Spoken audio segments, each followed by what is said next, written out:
Salut les amis, c'est Sofiane. On se retrouve pour un nouvel épisode du podcast. C'est en forgeant qu'on devient forgeron et c'est en galérant qu'on devient humoriste. Voici Galère d'humoriste avec aujourd'hui Bénin. Yeah! Je suis Yeah. là, je suis là. Salut Bénin, comment tu vas? Ça va et toi, frérot? Comment tu te sens? Super, super, merci. Merci d'avoir accepté l'invitation. Bah écoute, c'est un plaisir, il y a rien à faire en ce moment. C'est sûr que là, on est un petit peu tranquille. Malheureusement, on est très, très, très, très, très libre. Donc, tu avais une ou plusieurs anecdotes à nous raconter? Grave. J'hésitais pour une deuxième, mais j'en ai une qui était pas mal parce que je crois que c'est genre la galère qui a failli me faire arrêter le stand-up. Ah Tu oui, vois? carrément. Ah, de ouf, parce que ouais, c'était. Je te raconte là? Oui, bien sûr, vas-y, Il n'y a pas vas-y. un top, il y a pas un top ou quoi? Top. Attention, t'es prêt? Top! Ouais. Ouais, bah, en fait, c'était, je crois en fait, j'avais une scène avant à Bruxelles qui s'appelle La Boule Rouge, qui est fait avec le What the Fun, donc Rudy et Et rap. Raphaël, hein, on Mhm. oublie toujours Raphaël, je sais pas pourquoi, hein, et donc Mais il paraît que c'est la même personne tous les deux, donc ouais, je sais pas. exactement, ils fusionnent comme dans Dragon Ball, comme ça, tu sais, avec les doigts et tout et donc je disais, du coup, il m'avait confié une scène qui s'appelait La Boule Rouge à l'époque, un beau cabaret, où il y a des drag queens et cetera de base et puis nous, on a apporté le stand-up, dans cet environnement qui était super beau, et moi, je fais la première scène avec eux, en tant que MC. Donc je commence ma carrière de MC. MC, donc c'est celui qui organise la soirée, qui ramène les humoristes et qui présente les Oui, qui humoristes. présente. Voilà, et souvent on dit, évitez de faire des blagues. Sauf que moi, dans ma tête, j'avais vu des gens faire des blagues sur scène en étant MC, je me dis: «Bah, moi aussi je peux en faire». Et donc, Mhm. ma première soirée, elle se passe du tonnerre, c'est le feu, je suis énergique et tout, et cetera. Et du coup, Raph et Rudy se disent: «Bah, ah, ça a été super ta première fois. Écoute, prochaine scène, on va te laisser solo, tu gères». OK. D'accord. Et donc, de la seconde scène, j'arrive et tout et je sais pas ce qui m'est arrivé, je crois que j'ai pris trop la confiance. Tu sais, tu prends un peu le melon comme ça, tu te dis: «Tu es bon MC», tu vois?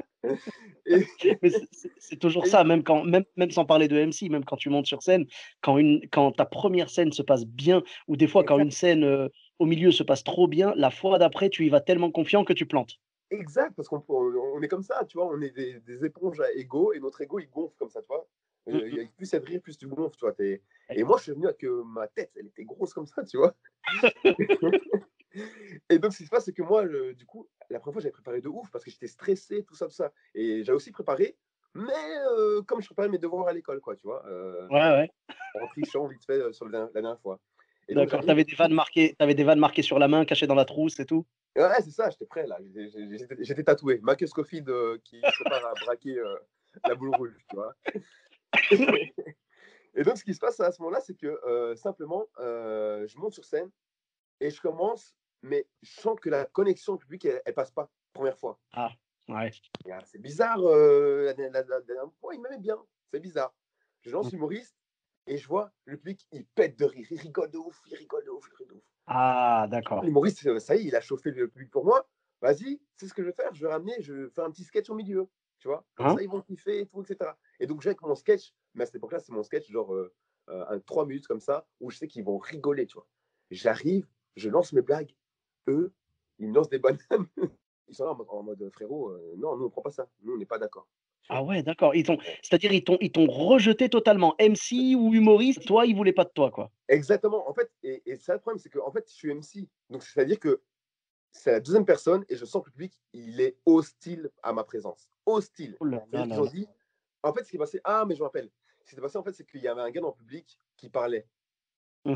Et donc, moi, j'ai dû l'interpeller et en Ah, fait, le ah. gronder, tu vois.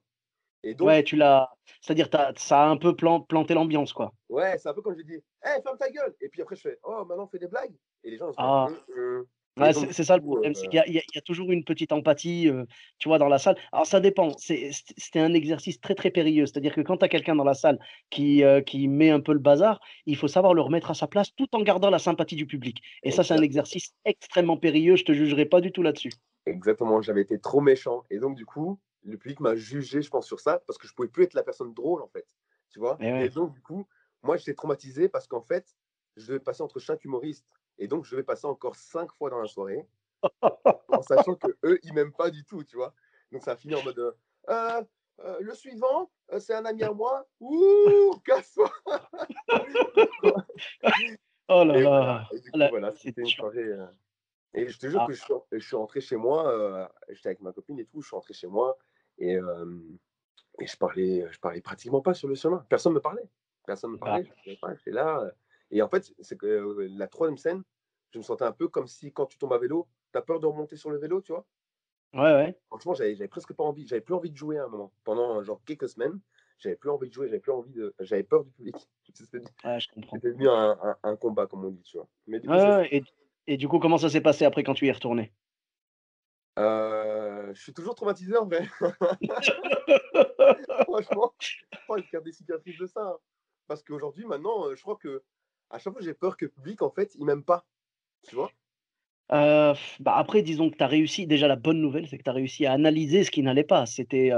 C'était ta gestion du public à ce moment-là quand le mec a parlé et que tu as voulu le calmer. Donc quelque part, c'est une erreur que tu referas pas, donc il y a pas de raison que ça se passe mal ou quoi. Ouais, c'est ça, en fait. C'est que maintenant, en fait, maintenant, c'est un truc que j'ai maintenant, c'est quand je monte sur scène, et je dois pas oublier de me dire ça, si je me dis ça, sinon c'est mort. Je dois toujours me dire: «Hey, monte sur scène, amuse-toi avec eux, amusez-vous ensemble, vous aimez, et cetera». Et franchement, c'est très important dans le métier de passer un bon moment avec le public, en fait, tu vois? C'est très Ah mais important, c'est ça, hein. tu Moi, je vois? sais qu'au début, à chaque fois, j'entendais les gens qui me disaient: prends du plaisir sur scène, prends du Exact. plaisir» et j'arrivais pas trop à comprendre et en fait, avec le temps, j'ai commencé à comprendre que clairement, si toi, tu t'amuses, le public s'amuse. Exactement, exactement. C'est presque une formule magique, on dirait. C'est C'est incroyable, vrai. hein? C'est incroyable. Mmh. Alors que si toi tu stresses, le public il sent ton stress et tu les stresses et tout le monde stresse et là ça devient une soirée bizarre. Bah, je peux témoigner, en tout cas, c'est une belle anecdote. Moi, je peux témoigner par rapport à toi, je veux dire la dernière fois, bah, quand on s'est rencontrés, en fait, on s'est vu au What the Fun justement, Ouais, on était à Scarbeck, ouais. à Los Amoal et franchement, ça s'était très bien passé. Le public avait bien accroché à ton style et tout. Moi, j'avais trouvé ça cool et puis, tu vois, c'est pour ça que c'est un petit peu spécial pour moi de faire ce podcast avec toi aujourd'hui parce que, tu sais, tu es un peu, tu représentes un petit peu avec les collègues qui étaient là ce soir. Donc il y avait Dena, il y avait Florent Lausson, Gaëtan Ouais, Delferrière, Serena Cyril, Yari et tout. Tu ouais. voilà, il y avait, Costia aussi. Vous représentez un petit peu, tu vois, genre mes derniers compagnons de scène parce que depuis on n'a pas pu remonter, tu vois? Tu vois ce C'est que je veux dire? J'ai vrai, un il y a quelque chose qui nous lie, tu sais? c'est C'est vrai. on a pu kiffer une dernière fois ensemble. Ma dernière scène, c'était même pas en France, c'était en Belgique, quoi De et ouf. c'est pas grave parce que j'aime la Belgique, tu vois? Mais vraiment, quelque part, j'ai envie de vous regarder, tu sais? J'ai envie de vous regarder et de vous faire: «Ça va, c'est pas trop dur, De vous tenez le ouf. coup et tout». Mais là, c'est tellement dur, j'ai tellement envie de remonter sur scène. Toi, ça va? Comment tu gères le manque alors? Mais tu sais, je m'en souviens, je m'en rappelle parce qu'en fait, genre, à ce moment-là, on filmait tous la scène, on faisait des selfies. Je me souviens, Céline, elle faisait un selfie, elle fait: «Ben viens, on fait un selfie», en mettant comme marque en dessous: «C'est peut-être notre dernière, on ne sait pas» et finalement, c'était vraiment la dernière, tu vois? Franchement, c'était la dernière. C'était ça, c'était la dernière. Mais quand même, Mais eh, je trouve que c'était une belle dernière. ouais, c'était cool. Franchement, c'est un chouette public, il y avait beaucoup d'amour et tout, c'était important, Ah, grave, et grave. c'est ça qui est important, tu vois? Et comment est-ce que je le vis aujourd'hui? Bah, moi, je suis étudiant aussi un peu, donc quelque part, ça a fait du bien, scolairement. Ouais. J'ai des meilleurs points, bizarrement. Mes parents sont contents. Et après, en tant qu'humoriste et tout, franchement, j'ai eu une période de quelques semaines où je sais pas pourquoi, mais j'avais besoin de me distancer avec l'humour, tu vois? D'accord. Où je me Mmh. disais: «Bah, tu sais quoi? Travaille sur toi» et c'est la première fois que ça m'arrivait et ça m'a fait du bien parce qu'aujourd'hui, je pense que je reviens avec des idées aussi un peu plus nouvelles, dans la Ouais, continuité bien sûr. de ce que je faisais, hein, mais nouvelles. Mmh. Et j'aurais jamais imaginé couper un petit peu avec l'humour à un moment, mais voilà, ça m'a fait du bien. Mais là, j'ai hâte de reprendre, en fait. Là, j'arrête pas de repenser depuis quelques 2-3 semaines à la fois où on va pouvoir refouler tous ensemble, ces scènes, quoi. Ça va être magnifique. C'est clair. Mmh. Je vais lécher le micro, je vais lécher le plancher, ça va être incroyable, hein, franchement. Alors, par rapport au Covid, je te conseille pas trop de lécher les micros et d'autres trucs, Ouais, c'est mais vrai. j'avoue que je te jure, je perds patience presque, vraiment. Je me dis: «Punaise, mais Ouais, quand est-ce qu'on va pouvoir remonter sur scène et tout?» Les gens ouais, me manquent et je me suis pas rendu enfin, on a toujours dit, tu sais, je veux dire de même avant le Covid, on savait tous que c'était une drogue la scène, tu vois? de ouf. De ouf, Mais c'est là, incroyable. c'était à l'époque, on se disait: «C'est une drogue», mais une drogue qu'on pouvait prendre toutes les semaines, même tous les jours pour certains, tu vois? Alors que Exact. là, on sait que c'est une drogue et on n'a plus notre fournisseur, tu vois? On n'a plus notre dose et là, Ouais, c'est vraiment, vraiment dur. mais là, on Ah, ressemble à des toxicos, hein. On est en manque de mais rire, là, en ce moment, tu vois? mais On c'est est clair, on est des toxicos. toxicos. Moi, je commence vraiment à craquer là, tu vois? Tellement la came de l'humour, elle est bonne, on est en manque de rire. Il y a plein d'humoristes en ce moment. Tu regardes tous les humoristes en ce moment, ils sont youtubeurs. On est tous devenus youtubeurs, tu vois? On est tous des «Hey, salut! C'est Alors, clair, mon c'est clair. tuto!» Tu vois? C'est incroyable. C'est C'est incroyable, clair. Non, hein. mais c'est exactement ça. En fait, on est obligé de se recycler. On est Ouais, obligé de se recycler pour s'en sortir parce que clairement, c'est pas facile en ce moment et tout. La scène nous manque.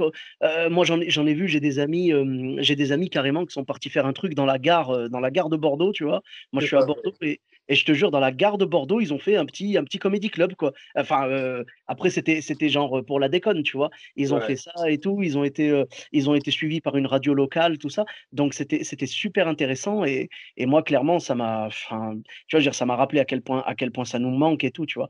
Mais bon, il faut qu'on tienne le coup et puis voilà, hein. En tout cas, bah, c'est quand même une bonne nouvelle au final que toi, je veux dire, ça t'ait aidé dans ouais. ta scolarité. Tu me dis que tes parents sont contents. Est-ce que tu penses que ce sont tes parents qui ont écrit genre aux différents gouvernements pour arrêter la scène? Moi, je te le dis, c'est mes parents qui ont distribué le Covid. S'il y a une troisième vague, c'est à cause de mes parents, sachez-le. Sachez-le. D'accord. Bah écoute, Ça a des vraiment, avantages. bah, on salue tes parents et si c'est eux qui l'ont fait apparaître, s'ils peuvent le faire disparaître, moi je suis pour. C'est bon. C'est quoi? S'il faut te sacrifier, on te sacrifiera. Tu ne Ah, retourneras pas carrément. sur scène. Je ne vaux donc rien. Ma Je, vie ne vaut donc rien pour vous. Incroyable. je suis désolé. Je suis vraiment désolé, mais je te jure, la scène nous manque trop. Non, Mais toi, mais ça écoute, va.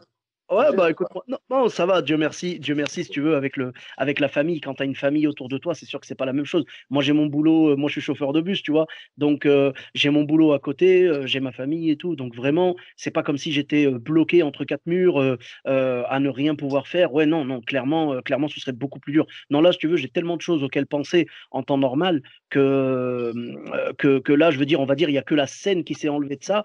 Tout le reste, si tu veux, j'avais déjà de l'occupation pour toute ma journée. Normal, quoi. Tu vois, quand tu as trois, tu vois, j'ai trois enfants, ça prend du temps, ça prend de l'énergie. Voilà, la scène, c'était un plaisir à côté. Mais bon, maintenant, voilà, quoi. Je veux dire, mes journées sont quand même pleines avec le boulot, avec plein de trucs. C'est pas grave. Mais justement, je pense que vu que j'ai tout ça et que j'ai plus la scène, j'ai besoin de la scène pour justement décompresser, tu vois. Est-ce que t'as des symptômes, genre, vu que t'as pas la scène et tout, essaies de faire rire plus ta femme ou tes enfants et tout, t'es là en train de faire des blagues et tout, ou pas du Ah, tout? c'est une question intéressante. Bah, très honnêtement, je pense qu'en fait, moi, j'ai toujours été comme ça avec eux, justement. Donc, je pense que non, par rapport à eux, non. Par contre, et c'est pour ça que je t'ai dit ta question est intéressante, dans le bus, Ah.